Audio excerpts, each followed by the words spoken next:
Now this is another question जिसके ऊपर अगर आपको थॉट एकदम क्लियर है तो आपने समय स्पेंड करना चाहिए, अदरवाइज यहां पर भी गलती होने के चांसेस है ना। बट क्वेश्चन बहुत जल्दी आपका सॉल्व हो जाएगा, इतना बढ़िया सवाल है। बट क्वेश्चन बहुत अच्छा क्वेश्चन।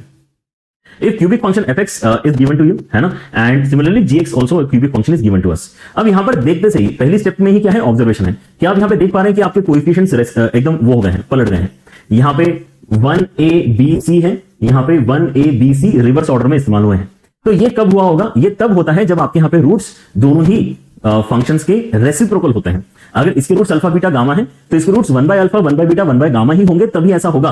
क्योंकि ट्रांसफॉर्मेशन वाला स्टेप क्या होगा, क्या किया होगा हमने यहां पे, अगर ऐसा बनाना होगा तो x की जगह 1 बाय x लिख के हमने अपनी इक्वेशन gx की जनरेट करी होगी, ऐसा आप सोचो, ठीक है ना। तो आप यहां पे ये तो गारंटी ले सकते हैं कि अगर ऊपर वाले के रूट्स अल्फा बीटा गामा है तो नीचे वाले के रूट्स आपके 1 by alpha 1 by beta 1 by gamma होने चाहिए। लेकिन अब यहां पर आता है और फर्दर यहां पे डिडक्शंस, वो क्या है कि आपके जो fx है ना, आपका जो fx है उसका एक रूट जो है वो तो 3 है, ये आपको बता दिया गया है क्योंकि f3 आपको यहां पे 0 दिया है। एंड मैं ये भी देख रहा हूं कि यार मेरे पास में जो fx है उसका लीडिंग कोएफिशिएंट 1 है, तो मैं इसको for sure something into something के फॉर्मेट में लिख सकता हूं, मुझे यहां पे कोई एक्स्ट्रा कोएफिशिएंट की भी जरूरत नहीं पड़ेगी, राइट। और वैसे ही gx की अगर मैं यहां पे बात करूं तो मैं यहां पे बस क्या करूंगा, ये नोटिस करूंगा कि इसका लीडिंग कोएफिशिएंट एक्चुअली c है, तो यहां पे c इनटू समथिंग और ये समथिंग के लोकेशन जो भी मैंने यहां पे खाली छोड़े हैं वो क्या है, इनके रूट्स के वैल्यूज हैं। तो रूट्स में अगर आप यहां पे देखते हैं तो यार यहां पे तो 3 मैंने डाल ही देना चाहिए, एंड यहां पर g वाले इक्वेशन में 4 मैंने डाल देना चाहिए, ये तो पक्की बात है।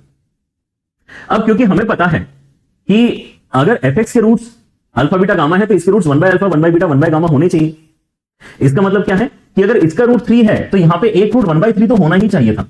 एंड इनफैक्ट अगर इसका रूट 4 है तो वो क्यों हुआ होगा, क्योंकि इसका रूट 1 बाय 4 रहा होगा कहीं ना कहीं।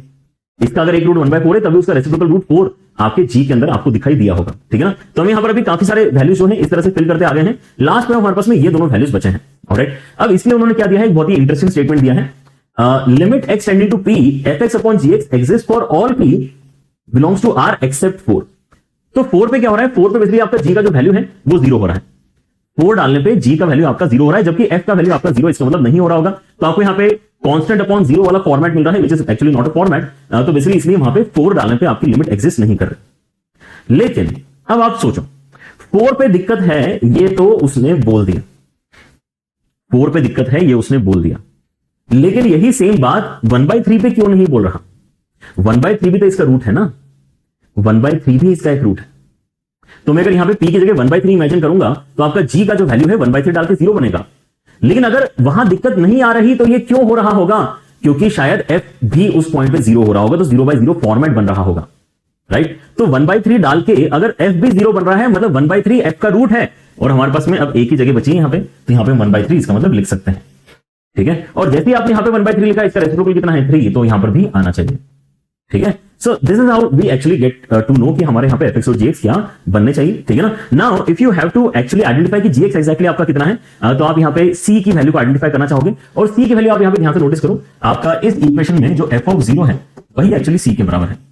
तो f ऑफ 0 कितना है वो तो अब आप यहां पे निकाल ही सकते हो, राइट, है ना, राइट। तो f ऑफ 0 कितना है आपका, f ऑफ 0 आपका यहां से आ जाएगा -3 इंटू -1/4 इंटू -1/3, है ना, माइनस कुछ -3 1/3 कैंसिल कर लूं, -1/4 बेसिकली आपका c का वैल्यू फिर आया है, राइट।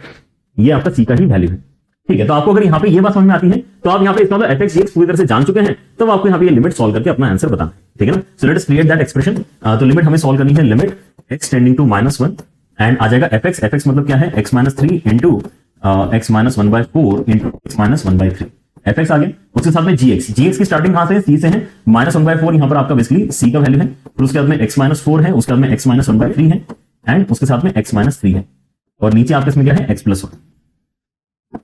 ओके, तो आप यहां से जो कॉमन निकल रहा है वो तो कॉमन निकाल ही लो, है ना। अगर आप यहां पे कॉमन निकाल लोगे,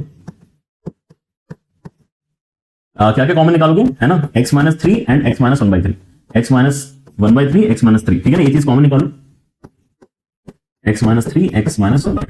तो अंदर आपका यहां पर क्या बचेगा, यहां से बचेगा x -1/4 और आगे आपका बचेगा -1/4 टाइम्स ऑफ x -4, ठीक है, एंड नीचे आपका है x +1।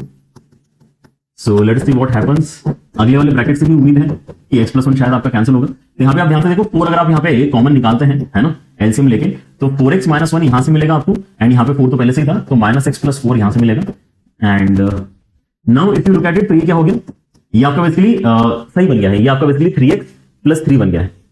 3x plus 3 x plus 1 से कैंसिल होगा, तो यहाँ पे 3 कट के आपका बचेगा, ठीक है ना, यहाँ पे कट के आपका 3 बच रहा है। एंड जो बचा हुआ एक्सप्रेशन है उसके अंदर तो कोई दिक्कत ही नहीं है, उसके अंदर अगर आप एक्सटेंडेड टू -1 डालते हो तो आपके यहाँ पे इंटरमीडिएट फॉर्मेट तो हट चुका है, तो -1 डाल दो, तो यहाँ पे -4 बनेगा, यहाँ पे -4/3 बनेगा, एंड आगे आपको यहाँ पे 3/4 मिल रहा है। तो आपके यहाँ पे क्या क्या होगा, माइनस माइनस कैंसिल हो जाएगा, ठीक है, आपका एक तो माइनस माइनस कैंसिल हो रहा है, उसके अलावा आपका 4 कैंसिल हो जाएगा एंड 3 भी कैंसिल हो जाएगा, तो 4 आपके यहाँ पे फाइनल आंसर बनेगा, ठीक है। इस तरह से आप इस क्वेश्चन को सॉल्व कर सकते थे। बट हाँ, इसके अंदर क्या है, क्योंकि बहुत सारी चीजें हम सोच रहे हैं, ठीक है ना, कि यार यहाँ पे ये रेसिप्रोकल है, रेसिप्रोकल है, उसके बाद में रूट्स हैं, रेसिप्रोकल हैं, एंड देन यहाँ पे जो दिक्कत आ रही है वो अगर 1/3 पे नहीं आ रही तो क्यों नहीं आ रही होगी, क्योंकि fx का भी रूट 1/3 रहा होगा, ठीक है ना।